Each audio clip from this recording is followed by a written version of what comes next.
Impact Basket. Impact Basket, c'est donc la section qui va suivre avec l'entrevue que nous a accordée Chris Boucher.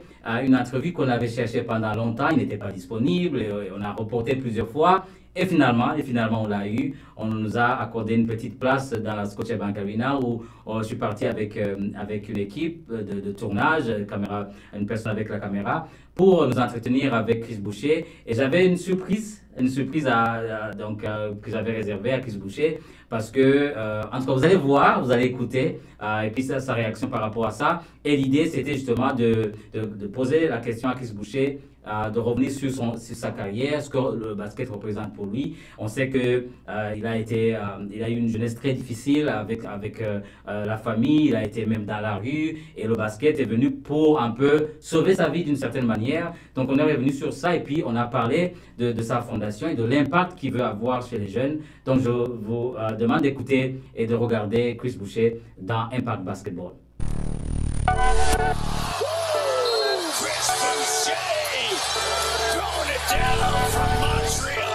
D'avoir accepté cette invitation, ce sera une entrevue sur l'impact du basketball dans les communautés francophones, parce que là, tu es le seul francophone dans l'équipe qui reste, RJ Barrett a little bit. C'est ça. Je vais commencer par te dire que toi et moi, on a un ami commun. Et puis, il m'a envoyé une petite vidéo que je vais te faire entendre, et puis tu me diras ce que tu en penses. Hey Chris, j'espère que ça va bien. Écoute, on m'a demandé de faire une vidéo pour un peu parler des anecdotes ou des choses de ton temps passé à l'académie. Je pense que bon, il y en a quand même quelques-uns, mais pour moi, ce qui est le plus important de ressortir là-dedans, et ce qui m'a toujours vraiment impressionné le temps que j'ai eu la chance de pouvoir te coacher, c'est ta capacité de transformer la critique en une performance. Et je me rappelle tout le temps que quand tu faisais des erreurs ou que je m'énervais, mais ta réponse c'était toujours de trouver une solution sur le terrain, soit de bloquer des lancers, soit d'aller dunker. Après ça, de me regarder et de me dire genre ferme ta gueule, I get it. Je pense que ça c'est vraiment un art perdu aujourd'hui, que la plupart des équipes comprennent pas que when coaches are tough, tout ce qu'ils attendent c'est d'avoir juste une réaction positive de ta part. Mais je pense que c'est tous les gens qui ont la chance de te côtoyer, de pouvoir être à tes côtés, réalisent à quel point tu overcome les adversités, et à chaque fois qu'on te dit que t'es pas capable, you just find a way to prove people wrong. Je pense que c'est vraiment le plus gros leg que j'ai retenu de ton passage dans l'académie ou dans ma vie, et je suis pas mal sûr que c'est ce que tu continues à faire. Donc ouais, pour ça merci de continuer aussi à partager ton histoire, de continuer à être un modèle de persévérance pour tous ces kids qui en ont besoin. C'est au-delà de l'impact que tu as au niveau du basket, je pense que tu touches la vie de beaucoup de personnes in so many different ways. Et moi, j'ai vraiment hâte qu'ils fassent le film de ta vie, avec le début et jusqu'où ça va aller, parce que je suis sûr que you're not done, you're just getting started. Et puis c'est vraiment ça. Donc, je remercie Patrick pour l'opportunité de pouvoir t'envoyer ce message, pour te dire que toujours fier de ce que tu es, toujours fier de ce que tu as accompli. And just being thankful for God que nos chemins ont pu se croiser. Donc, c'est ça, so go Raptors, et puis all the best pour le reste de la saison. Ouais. Quel souvenir tu as de Igor de cette époque-là? Il y en a tellement. J'étais tellement jeune durant ce temps-là, je savais pas vraiment le basket. Comme j'ai dit, moi j'ai toujours joué dehors dans les parcs et tout. Alors, comme j'ai dit, moi tout ce que je faisais c'était raw, genre c'était juste que j'apprenais sur le coup. Et puis je pense que comme il y a beaucoup de games, beaucoup de matchs, beaucoup de choses que j'apprenais devant le fil. Et puis à l'âge que j'étais, t'étais supposé de savoir ces trucs-là. Alors je pense que quand Igor ou quelqu'un me criait dessus, j'ai toujours trouvé la façon de dire, ok, je vais get better, je vais devenir meilleur, je vais m'améliorer. Et puis, j'ai jamais pris une critique, comme il a dit, j'ai jamais pris une critique en tant que, ok, ouais, je veux plus rien faire. Comme j'ai toujours pris la critique comme, ok, c'est bon, je trouve une façon. Puis, il y a des moments où j'étais comme, je veux pas l'entendre, mais ça restait dans ma tête quand même. Puis, je pense que ça m'aide tout le temps parce que, comme si je suis dans une salle et quelqu'un dit quelque chose, même si je suis pas d'accord avec, ça peut résonner durant la journée. Même si je suis pas d'accord ou je sais pas quelque chose que je veux entendre, ça résonne dans ma tête. Puis d'habitude, je fais les bonnes décisions avec. Je pense que ça m'a aidé dans ma carrière tout le temps. Juste être capable de choisir qu'est-ce que j'aime et qu'est-ce que j'aime pas, puis savoir quand j'aime quelque chose, si c'est pas bon pour moi, de juste changer la façon que je vois les choses. Alors, ça m'aide beaucoup. Et tu as passé une jeunesse très très difficile à Montréal. Et à cette époque, qu'est-ce que le basket représentait pour toi? Ben, durant ce temps-là, le basket, c'était un moment de... Comme j'ai dit, c'était une façon de me libérer, je pense, que de tous les problèmes que j'avais et tout. Juste le fait que, comme je dis, j'avais pas de maison et tout, ma famille et tout. Alors, je pense que jouer au basket, ça me donnait un moment juste où est-ce que je pouvais me sentir en tant qu'un enfant encore. Comme on dit, on oublie tout le temps que le basket, c'est un jeu. Puis, je pense que les gens, des fois, ils oublient ça à cause de la compétition et tout. Mais quand tu es jeune et tout, c'est une façon de t'amuser, d'avoir des amis et tout. Je pense que ça m'a aidé beaucoup, juste de passer le temps, pas me mettre dans des problèmes et tout. C'est ça que le basket représentait pour moi. Maintenant, c'est beaucoup plus. Maintenant, c'est une job, mais je pense que durant ce temps-là, c'était plus un passe-temps, une passion. Et quand tu es jeune, c'est juste ça que tu veux. Tu vas avoir des passions pour que tu t'améliores et qu'au final, tu deviens pro à quelque chose, anything que tu veux. Et il parle qu'un jour, on devait faire un film sur ta vie. Ouais. Est-ce que tu y penses? Quand même, c'est extraordinaire d'être Chris Boucher. Mais c'est sûr que j'y pense des fois. Mais l'affaire, c'est qu'il y a tellement de situations. Je me suis toujours dit ça quand je regarde les films, les chorégraphies et tout. Je suis comme, ils ont oublié des affaires. Comme, ils ont sorti le film de Bob Marley dernièrement. Je sais pas si tu l'as vu. Oui, je l'ai vu, oui. Et c'est comme j'ai dit, j'aime bien comment ils l'ont fait et tout, mais je sais qu'il y a beaucoup de choses qui manquent dans ça. Mais c'est un gros film. C'est un amazing film. Moi, je l'ai aimé, mais comme, c'est juste ça mon problème. Moi, j'ai peur que si on fait un film sur moi, qu'on manque des détails qui étaient plus importants pour moi que pour le film. Et c'est ça que, comme j'ai dit, des fois, j'y pense, je me dis, ok, ouais, c'est vrai, ce serait bon, mais je pense que je vais attendre que tout soit fini, que je sois fini avec le basket, puis que, au moins que si le film décide que ça soit comme The Last Dance, quand lui, il a décidé qu'est-ce qu'il voulait mettre et tout, je pense que c'est ça que je verrais, mais en ce moment, je pense pas vraiment, je suis pas encore fini alors. C'est la même chose que je fais avec les jeunes. Quand on me dit d'aller parler aux jeunes et tout, je suis comme, je veux finir mon histoire, comme ça, je peux les dire, j'ai fait ça. Mais, comme j'ai dit, la plupart du temps, il faut juste le dire durant le moment. Il y a des jeunes qui ont besoin de l'entendre maintenant. Et qu'est-ce que tu as appris dans ces moments de jeunesse qui te guident toujours dans ta carrière professionnelle en tant que joueur de basketball? Il y a beaucoup de choses. Je pense qu'une chose que j'ai toujours gardée, c'est j'ai toujours été une personne humble. J'ai jamais voulu avoir plus que ce que j'avais. Quand j'étais jeune, j'étais pas un genre de personne qui a dit, je veux des jewelry, je veux des comme ça. J'ai jamais été comme ça. Alors, quand j'ai failli arriver au moment où j'étais, où j'avais l'argent et tout, les choses c'était toujours les mêmes. Aider ma famille, me mettre dans des meilleures positions, trouver une façon de pouvoir aider la génération d'après, aider les jeunes. Puis je pense que ça m'a beaucoup aidé. Parce que quand j'avais rien, je me suis jamais dit, ok, quand je vais avoir quelque chose, je vais être en revanche ou j'ai jamais pensé comme ça. Alors je pense que ça c'est quelque chose que ça m'a vraiment aidé. Mon cœur est resté pur tout le long. Enfin, quand j'avais rien jusqu'à maintenant, puis je pense que ça c'est quelque chose qui m'aide beaucoup parce que maintenant mes décisions sont toujours des décisions pures, sont toujours des décisions que je veux faire, que je sais que je suis pas en train de go against quelque chose que je veux pas faire ou que ma mère aimerait pas ou que le monde qui me connaît se dise il a fait ça sur un coup de tête. Je sais que quand je fais des décisions, le monde sont comme il a toujours été comme ça. Puis ça m'aide beaucoup. Et est-ce qu'à cette époque, tu t'imaginais un jour j'allais être champion NBA 2 fois? Comme j'ai dit, moi, quand j'ai joué au basket au début, c'était juste pour me libérer de ce que je vivais. Après, c'était juste que je vais retourner à l'école avoir un diplôme. C'était juste pour ça que je jouais au basket. Je vais aller à l'école, j'ai mon diplôme. Après, c'était comme, ok, peut-être que je vais pouvoir aller gagner mon diplôme d'universitaire. Puis là, c'était juste ça pour que je jouais. Mais après, quand j'ai eu des magazines, puis tout le monde, d'autres écoles m'appellent, puis le monde commence à parler de la NBA et tout, c'est là que j'étais comme, ok, peut-être que je peux me faire payer pour. Puis c'est là que ma version des choses ont changé parce que je me suis dit, ok, mais je dois regarder qu'est-ce que les autres font parce que eux ils veulent aller dans la NBA. So, qu'est-ce que moi je dois faire pour arriver là? Puis, comme j'ai dit, je me suis amélioré à chaque année, je m'améliorais. Mais il y a une chose que je sais qui marchait tout le temps, c'est que j'étais toujours entouré de des gens qui voulaient travailler aussi. Comme j'avais Dylan Brooks durant ce temps-là qui voulait dans la NBA, Tyler, Dylan, ça c'est quand j'étais arrivé à Oregon. J'avais Yves qui travaillait avec moi, Igor, comme j'ai dit. Ces gens-là, eux, ils avaient juste en tête de qu'est-ce qu'on peut faire pour lui durant ce temps-là. Personne ne pensait à NBA.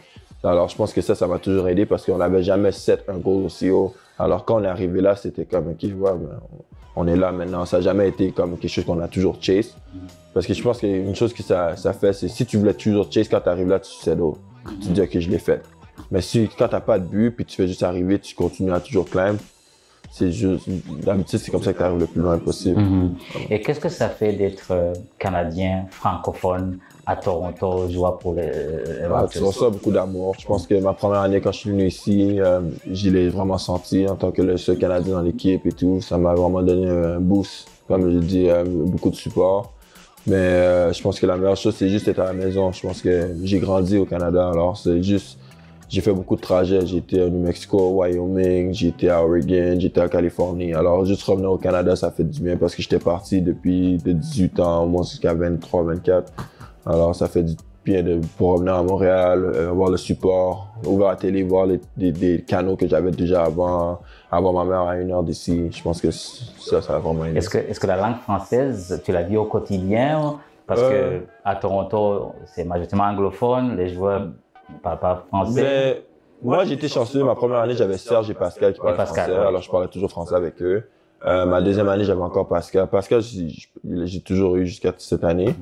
Mais il y a 2 ans, ça fait 2 ans maintenant que ma soeur et mon frère habitent avec moi, alors eux ils parlent français. Alors quand je suis à la maison, je parle français.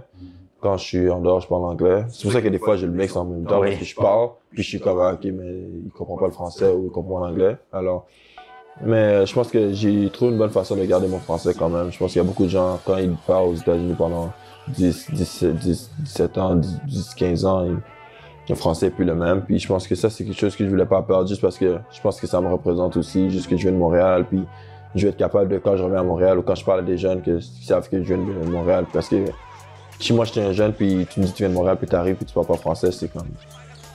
T'es plus anglophone que d'autres choses. Ouais. Est-ce que tu parles français avec RJ? Non, son français n'est pas aussi mal. You can put it. I tell him every time. Tu peux garder ça. I tell him every time. She's not good. He knows it. Chaque fois que... He knows it. He knows. He's trying. That's what Oui, il essaie, il comprend. Quand je lui pose la question... Yeah, he understands. Oui, il comprend. Like, I can speak French to him, he understands. It's the rebuttal that is... Oui, c'est ça. Parle-nous de Slim Duck, votre fondation. D'abord, d'où vient le nom de la fondation? Slim Duck vient de Oregon. J'ai grandi à Oregon. J'étais à l'école à Oregon. C'est les Ducks. Puis j'étais plus mince que j'étais maintenant, alors Slim Duck. Ils m'ont donné ce nom-là. Puis je l'ai juste gardé tout le long parce que tout a commencé à Oregon pour moi. Alors je pense que je me suis dit je vais juste garder le nom. Puis le monde a commencé à vraiment le dire plus souvent. Puis après, quand je marchais à des places pour m'appeler Slim Duck, là j'étais comme ok, le monde me connaît vraiment pour ça. Puis après, j'ai décidé de faire ma fondation dessus parce que c'était toujours un plan que je voulais faire, c'est juste que j'avais pas les sous durant ce temps-là. Ma deuxième année, il fallait que je m'aide ma famille plus, alors j'avais pas les sous pour donner à la communauté encore. Mais quand j'ai dit après mon 2e année, 3e année, 4e année, j'ai commencé à avoir des contrats et tout. Je me suis dit, ok, là, je peux faire une fondation, aider les jeunes. Puis mon but, c'était juste de pouvoir aider un jeune, comme 1 jeune ou 1000 jeunes ou 10 000 jeunes, peu importe combien de jeunes que je peux aider, qui est dans une situation comme moi avant. Comme moi, durant ce temps-là, quand j'avais 16 ans, j'aurais aimé ça, avoir une fondation parce qu'ils vont m'aider. Alors je me suis dit, si je peux faire ça pour quelqu'un, peut-être qu'il y aura le next Chris Boucher, hopefully meilleur que moi, parce que je veux pas que le monde soit comme moi, je veux que ce soit mieux que moi. Mais c'était ça mon but. Et dans votre fondation, qu'est-ce que vous faites comme travail communautaire? Bourse, on a des meals aussi à l'année. C'est beaucoup plus d'opportunités en ce moment. On a essayé d'ouvrir un gym, on a un AAU programme. Alors, on a beaucoup de outlets pour les jeunes. Je pense que la meilleure chose pour eux, c'est juste d'avoir une opportunité, vraiment de trouver quelque chose qu'ils aiment. Je pense que ça, c'est un problème qu'on a à Montréal un peu, c'est de donner des dossiers à quelqu'un et dire de choisir. Je pense qu'en ce moment, on lui dit, fais ce que tu veux. Mais c'est dur de juste choisir puis dire, ok, je vais faire ça, puis t'as pas la clé pour. Alors, je pense que nous, c'est ça qu'on fait. Si on va dire tu veux jouer au basket ou tu veux jouer au soccer ou whatever, ben on peut t'aider à rentrer dans un club ou une chose comme ça. Puis ça, je pense que c'est déjà un début. Puis après, financièrement et tout, on peut aider aussi. Alors ça, c'est beaucoup mieux que juste dire choisis ce que tu veux puis on est derrière toi parce que, comme j'ai dit, moi, si demain je veux être architecte, ça peut pas arriver juste comme ça. Et lorsque tu es devant ces jeunes-là, quel est le message clé que tu transmets à ces jeunes qui t'écoutent à travers ta fondation?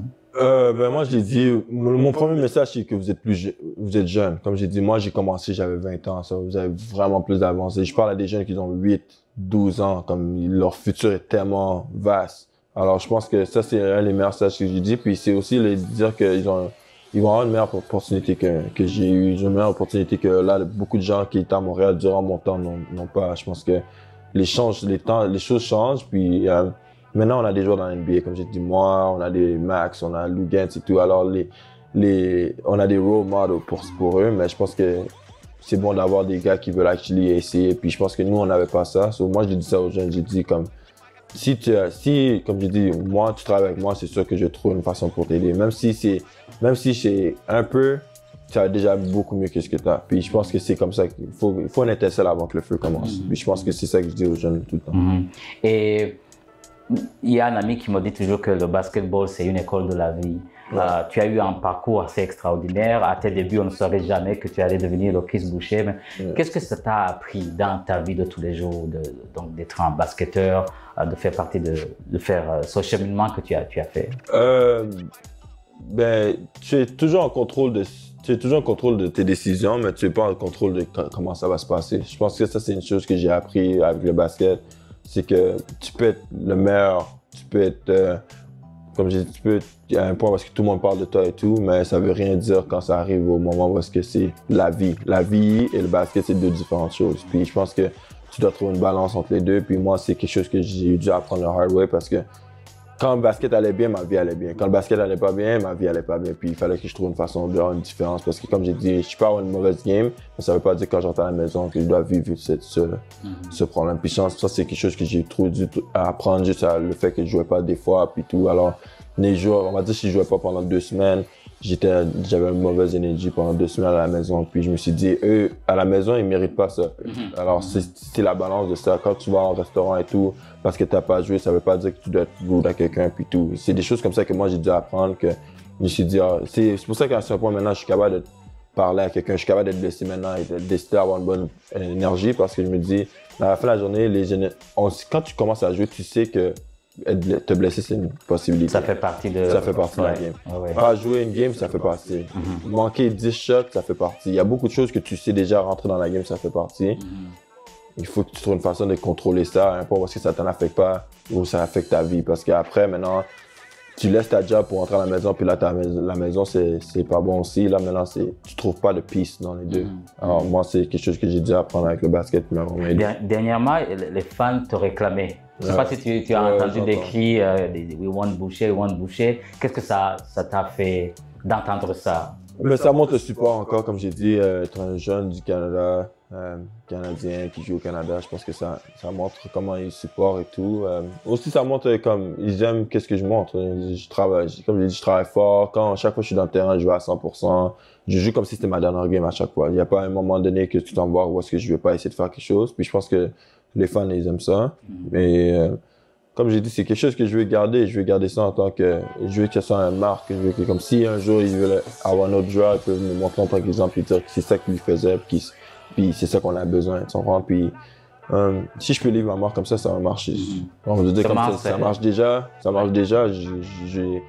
C'est pas comme si moi je suis le gars qui va sur Twitter jouer moi plus ou que je vais aller dans les coachs puis dire pourquoi je joue pas puis tout. Je pose pas de questions, je fais ce ma job. Mais si les fans vont faire ça pour moi et tout, ça montre le support.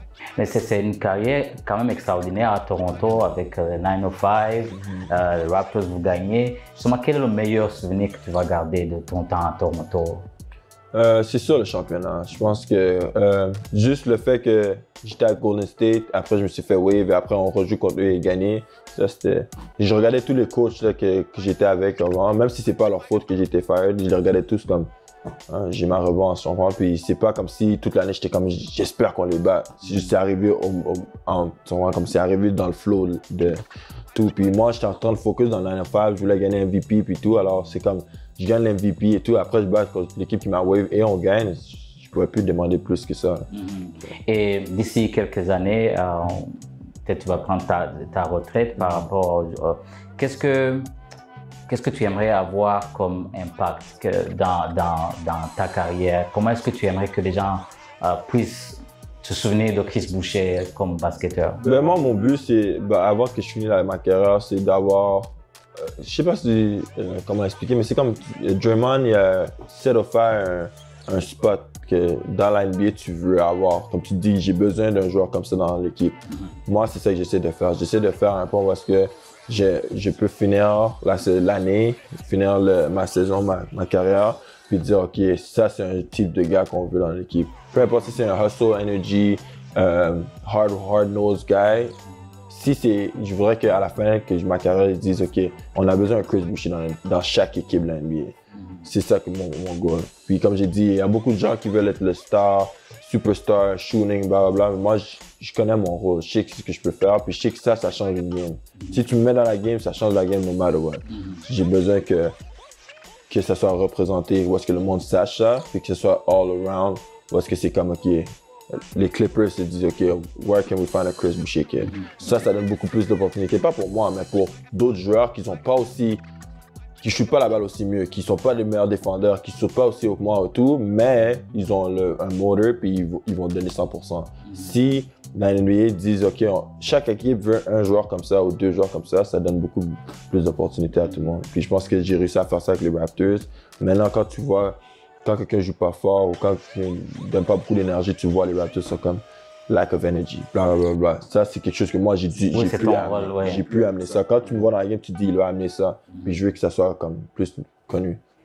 Une dernière question. Est-ce que tu penses à ta carrière après basket? Est-ce que tu y as pensé? Moi, vous allez plus me voir après quand j'ai fini de jouer. Moi, je m'en vais dans les îles. Ah oui? Je vais dans les îles. Je vais aller avec ma famille. J'ai beaucoup de famille là-bas. Comme j'ai dit, je vais aller là-bas, je vais build, je vais avoir des stores. Je vais aider ma famille là-bas parce que, comme j'ai dit, ils m'ont aidé beaucoup aussi. Mais comme j'ai dit, après ça, moi, comme j'ai dit, le basket, j'aime bien le basket. J'ai bien aimé le basket. Ça m'a beaucoup aidé et tout. Mais je veux pas être un des joueurs qui est pas capable de laisser la game. Comme à la fin de la journée, ça a fait ce que ça a fait pour moi et tout.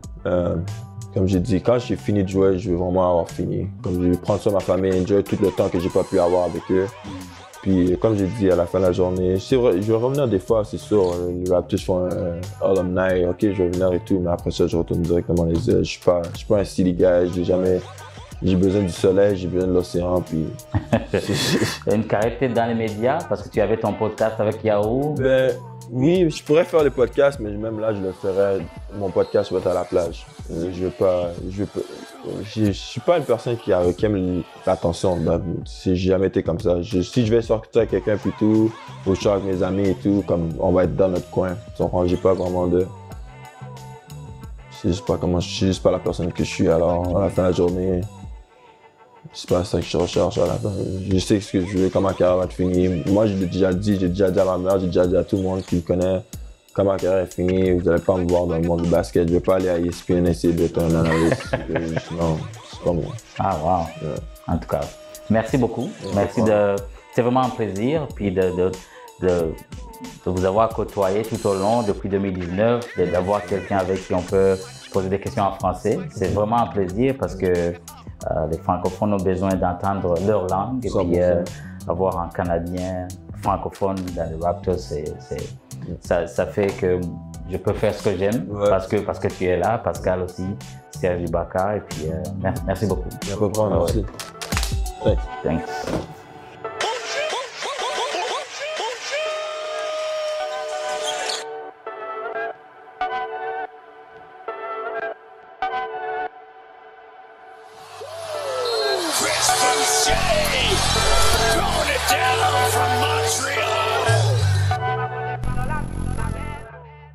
Voilà, j'espère que vous avez bien écouté, bien suivi Chris Boucher. C'est vraiment extraordinaire ce qu'il dit et puis j'ai trouvé que, oui, on l'a eu plusieurs fois, c'est quelqu'un de très simple qui a les pieds sur terre et puis qui dit qu'à la fin de sa carrière, on ne verra plus ici, il sera sur son île à la plage. Donc, non, c'était vraiment... Qu'as-tu pu garder de l'entrevue quand tu l'as regardé? J'ai bien aimé le passage quand tu lui dis, mais tu vas pas faire des podcasts ou quoi? Il fait si, mais moi je vais faire les podcasts sur la plage. Sur la plage. Tranquillement.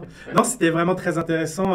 Pas mal de choses qu'on savait déjà de lui, mais c'est vraiment bien d'avoir l'avoir en français parce que c'est pas tous les francophones qui ont accès à l'anglais. Donc je trouve que c'est super d'avoir pu partager l'histoire de Chris Boucher avec nos auditeurs parce qu'il en a pas mal parlé dans son podcast qu'il faisait avec Yahoo, mais qui était en anglais.